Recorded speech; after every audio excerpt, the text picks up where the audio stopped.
Hey everybody, it's Chainsaw. Today I'm finally continuing the Iron Maiden discography with, of course, the 1986 release entitled Somewhere in Time. Let's just jump into this record. So the follow-up to Powerslave, the album that I instantly fell in love with the first listen through, and so now we're here 2 years later for 1986's Somewhere in Time. And so the major difference between Powerslave and Somewhere in Time is that this is the first album to feature guitar synthesizers. And at first, I didn't really notice it. That's how blind I am unless I really look into all this information. The first listen, I don't really go into too much depth of listening to it. I just listen to the basics and then I go back later. So after the first listen, I decided to look up a little bit of history and notice guitar synthesizers. What? Start listening to the album more, I'm like, oh, I can actually hear it now. I can hear the guitar synthesizers. Okay, I can hear it there, and you know, so on and so forth. So from what my Wikipedia page, the cheat sheet as I call it, all songs with the exception of Wasted Years feature guitar synthesizers. And so, me being me, I didn't hear it at first, and then clearly as I read it, I understood it, and I can hear it. It doesn't really change this album up too much to the point where you're going to question, is this Iron Maiden or not? The guitar synthesizers are actually helping out certain sections within these songs, but overall, the big point is that the actual things we actually listen to Iron Maiden for, which is the vocals, the drums, the bass, the guitars, all of that, not the guitar synthesizers. They're cool and all that stuff, but for me, for the most part, I enjoy the actual instruments themselves, not the synthesizers. I actually enjoy what the guys bring to the table, and so that was my main focus for this record. The synthesizers do help out for when they appear on this record, but my main focus was the actual band members themselves, because you know, they're playing on the record, and you know, it's them using the actual traditional instruments. And so for what it is, this album feels like the right way to kind of follow up Powerslave. Powerslave was a very high power type album, a very energetic album, a very aggressive album. And so we have the follow up to where the aggressiveness is there in some cases, the powerhouse, the big energy from Powerslave. It does translate to Somewhere in Time in some ways, but it feels like Somewhere in Time, they wanted to, I guess, go in new directions. So that's why the guitar synthesizers, I assume that's why they brought it in, to kind of change it up a little bit. And so that change is there, but I feel like more of the changes come from the actual songwriting, that section, because easily they could write stuff that sounds very similar to Powerslave with the guitar synthesizers, and then we're done. But it feels like there's some actual musical sections within these songs that have some more emotion to it in some ways, some new ideas and some new ways to kind of write riffs, to kind of write how these, you know, riffs are going to go together and how they're going to connect and how these sections are going to change from this to this. Feels like that there was some actual, some new ideas and some new thinking about how they're going to do this to kind of make this album kind of stand out and not be just the follow-up to Powerslave, the big record. So I feel like they accomplished that with trying some new things, in the guitar synthesizers, like I've said, is the big change, but it's definitely some of the songwriting. If you really pay attention, there's some new things they're trying to incorporate into the songwriting. My personal favorite tracks, there's only a few, but overall this album is a great album, but there's only a few that I really want to talk about on this record. So Caught Somewhere in Time, the opener, it's a very peaceful opening song, Caught Somewhere in Time, and it's just peaceful, and you're sitting back and you're relaxing and, you know, just having a good time, getting ready for the riff, because you know the riff is going to hit you. Because do you expect Iron Maiden to start off an album with just a beautiful, soothing, you know, melodic type song and no real heaviness? No, you know they're going to hit you hard, and so it comes in slamming in the melodic guitar aspect, hits you harder, and it just goes, and the song just has a great vibe to it. It has a lot of great things going on with it, and it's a great opening track on this album, because it really does set you up for kind of the idea of what to expect on this album. Of course, they don't give everything away with the opener, but it kind of gives you an idea of where the band's currently at, songwriting-wise, and so, you know, expect some differences and expect some changes, and so the synthesizers are throughout the record.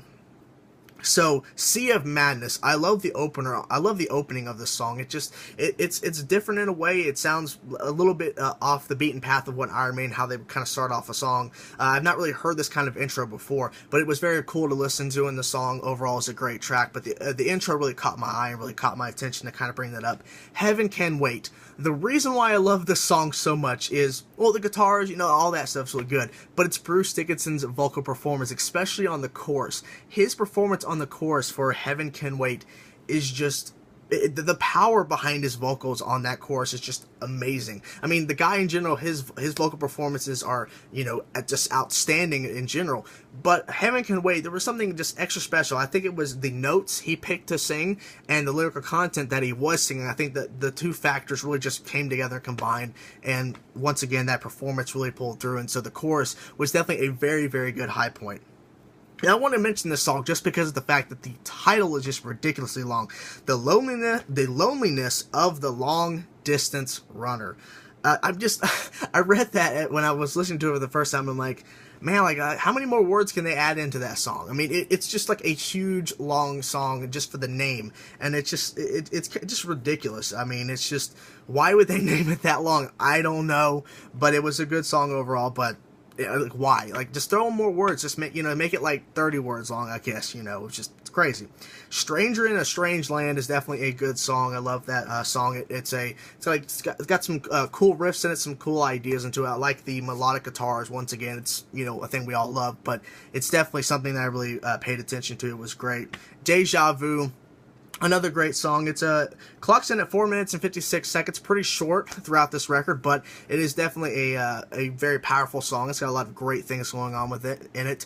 But it's definitely the song after Deja-Vu that's the one that stands out the most, and it's the closer of this album, and that is Alexander the Great, clocking it at 8 minutes and 36 seconds. Alexander the Great starts out very peaceful, kind of like the opener of this album, but you know that the riff and you know that the song is going to hit you hard like the opener did, and it hits you hard.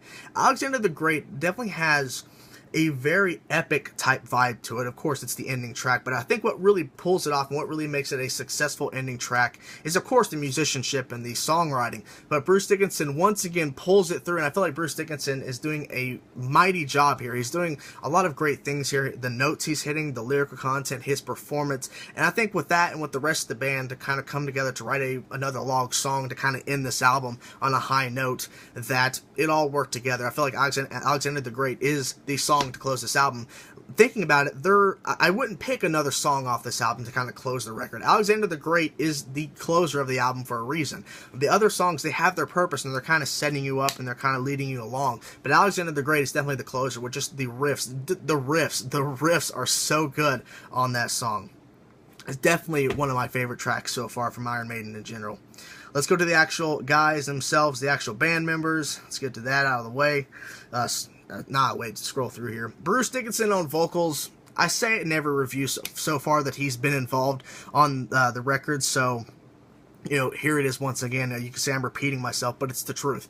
He's doing another fantastic job. Bruce Dickinson has done nothing wrong yet to the point where I'm going, I have to say this in a review. I don't like this. Bruce Dickinson is doing a great job on these records, and I'm literally just wondering, when is it going to happen? When is one of his performances on a song or an album going to make me go, oh, why? It just hasn't happened yet. And so, for right now, Bruce Dickinson, I'll keep repeating myself because this is the truth. He's doing a fantastic job. His vocal performance on this album, Somewhere in Time, is epic. It's amazing. The lyrical content that he's singing is great. And it's just his performance. He's giving a voice to these songs. He is not just another vocalist, another performer, anything like that. He is giving a voice to these songs. He's helping these songs go to new levels, go to new areas. His vocal performances are to die for if you're a fan of Iron Maiden or a fan of someone with a very powerful voice. The guy has it, and he is doing it very, very well. So, that's Bruce Dickinson for you. So, Dave Murray and Adrian Smith, guitar and guitar synthesizers, and Adrian Smith, it says here, backing vocals. But to the guitars, once again, are a very high point. The rhythm sections are amazing. There's a lot of heavy-hitting riffs, power riffs. A lot of heavy-hitting riffs. There's a lot of riffs that stand out on this album that really do capture your attention and have a groove to it, so you're bobbing your head along because that riff is just hitting.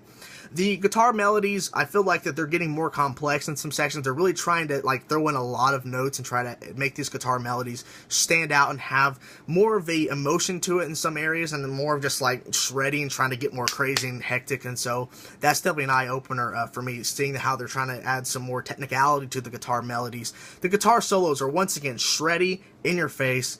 What do you expect? The guitar solos are definitely, once again, another high point from Iron Maiden. It's something that when it happens, you're like, how are they doing that? They're playing a riff that's not really technical, it's not really fast, and they go from that to playing a solo going all over the freaking frets. Like, okay, well, they definitely have the skill. Like, why are they not writing more technical riffs? But the solos are great for what they are, and the guys are showing no signs of running out of ideas for the riffs, guitar solos, and the guitar melodies. There's no stopping of the, creative process in that. The guitar synthesizers are good for what they are, but I mainly, my thing is I want to listen to the actual guys and not the synthesizers that they're throwing into the mix. It's not really a huge negative thing, but for me as an Iron Maiden listener, I want to hear the guys play their instruments and not listen to synthesizers. I like to listen to the actual band members. It's just something that I had to say. So nothing against synthesizers. I mean, I'm just not really a huge fan of them. So it is what it is. But Steve Harris on bass guitar, bass synthesizer.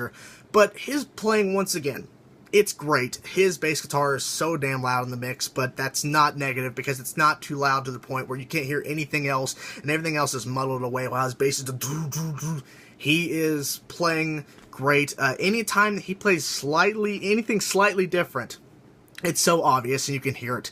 But the guy's amazing. What do you expect? Steve Harris, he runs the show. He does what he wants to do, and what he wants is a damn loud bass, and he's going to get it. And he's going to play, and he's going to play great. He's not going to turn the bass up and play shitty bass. He's going to turn up the bass to play freaking amazing bass. So that's what happens. So anyways, last but not least, Nicko McBrain. The guy is freaking a beast. He's a freaking beast. Freaking a beast. He's a beast. Nicko McBrain is definitely a monster behind that drum kit. Once again, he does another fantastic job, and I've been saying this, and I'll keep repeating it until that one time when he doesn't do something right, which so far I don't see that happening.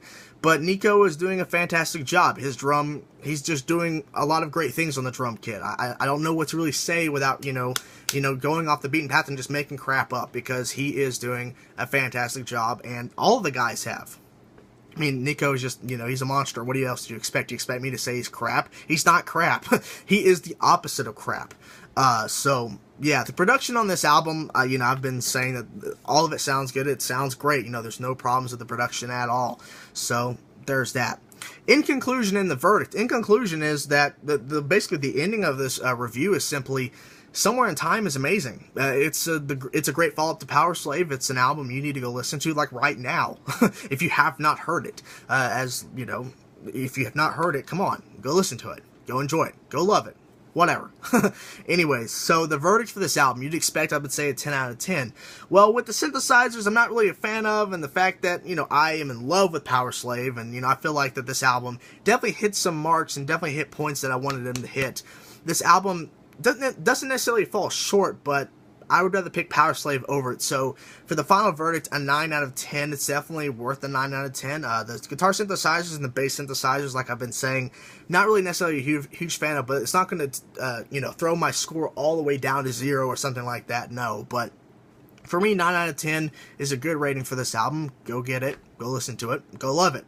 Somewhere in Time, 9 out of 10. Thank you guys for watching. If you want to see more of my stuff, click my name or subscribe to see more. If you like the video, like the video. Thank you guys for watching. I'm Chainsaw. See ya.